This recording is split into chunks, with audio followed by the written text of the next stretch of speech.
പത്തനംതിട്ട മല്ലപ്പള്ളി ടൗണിലടക്കം വലിയ രീതിയിൽ പല സ്ഥലങ്ങളിലും വെള്ളം കയറിയ ഒരു സാഹചര്യമാണ് നിലവിലുള്ളത്. പല സ്ഥലത്തും വീടുകൾ പൂർണ്ണമായി തന്നെ അല്ലെങ്കിൽ ഭാഗികമായൊക്കെ വെള്ളത്തിൽ മുങ്ങിക്കിടക്കുകയാണ്. പല വീടുകളുടെയും ഒന്നാം നില ഏതാണ്ട് പൂർണ്ണമായി മുങ്ങിയ ഒരു അവസ്ഥയുണ്ട്. ആളുകൾ രണ്ടാമത്തെ നിലയിലൊക്കെ കയറി അഭയം പ്രാപിച്ചിരിക്കുകയായിരുന്നു. പക്ഷേ ഇപ്പോൾ വീണ്ടും വെള്ളത്തിൻ്റെ വരവ് ക്രമാതീതമായി ഉയർന്നുകൊണ്ടിരിക്കുന്നത് കൊണ്ട് തന്നെ ആളുകൾ അവിടെ നിന്ന് സുരക്ഷിതമായ മറ്റ് സ്ഥലങ്ങളിലേക്ക് മാറിക്കൊണ്ടിരിക്കുകയാണ്. ഫയർഫോഴ്സ് ഉദ്യോഗസ്ഥർ ഡിങ്കി ഉപയോഗിച്ചുകൊണ്ട് ആളുകളെ സുരക്ഷിതമായ സ്ഥാനങ്ങളിലേക്ക് എത്തിച്ചുകൊണ്ടിരിക്കുകയാണ്.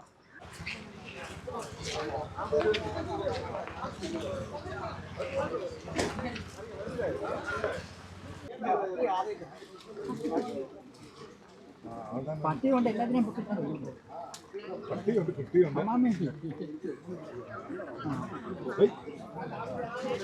അയ്യോ മുള്ള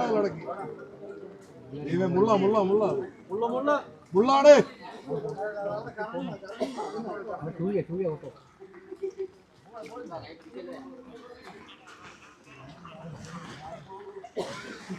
വിനോദ ജയസുണ്ടോ? ഇന്ന സാരിക്കും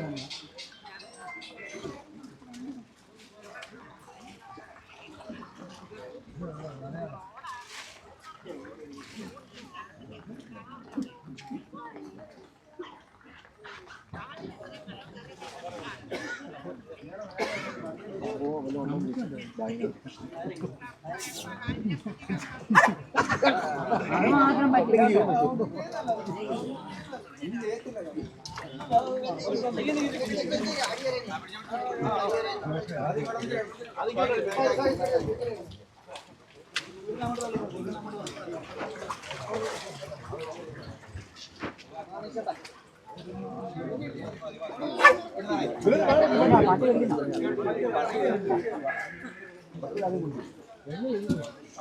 പറ്റില്ല. ബാഗ് സാധനം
സംഭവിച്ചതെന്ന് പറഞ്ഞാൽ ഇന്നലെ വൈകിട്ട് 7 മണി വരെ വെള്ളത്തിൻ്റെ യാതൊരു പ്രശ്നവുമില്ലായിരുന്നു.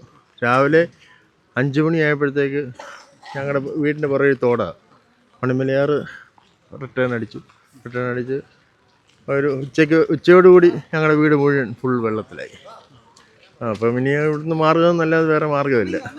വീട്ടിൽ കുടുങ്ങി കിടക്കുമായിരുന്നു. വീട്ടിൽ കുടുങ്ങി കിടക്കായിരുന്നു. ഇനി രാത്രി നിന്നാൽ കറണ്ട് ഇല്ലാത്ത കാരണം ബുദ്ധിമുട്ടാണ്. അത് കാരണം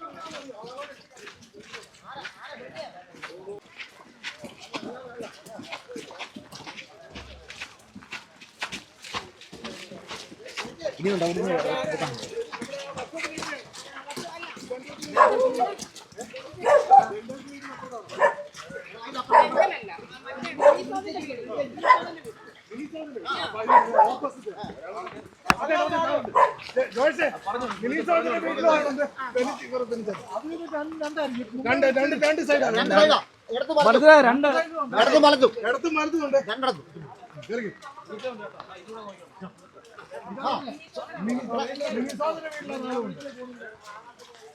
അതാണ് വർഷോപ്പിലെ ഇടത്തും വലത്തും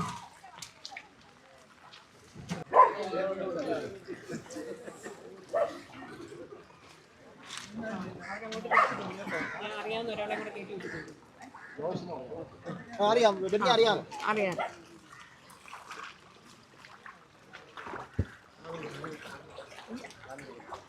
ഹലോ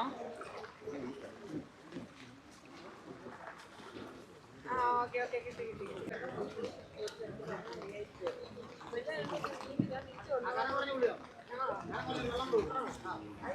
അപ്രതീക്ഷിതമായിട്ടുള്ള വലിയ ഒരു വെള്ളപ്പൊക്കം തന്നെയാണ് ഇവിടെ ഉണ്ടായിരിക്കുന്നത്. അതുകൊണ്ട് തന്നെ ആവശ്യമായ മുൻകരുതലുകളൊന്നും എടുത്തിരുന്നില്ല എന്നുള്ളതാണ് വ്യാപാരികളടക്കം പറയുന്നത്.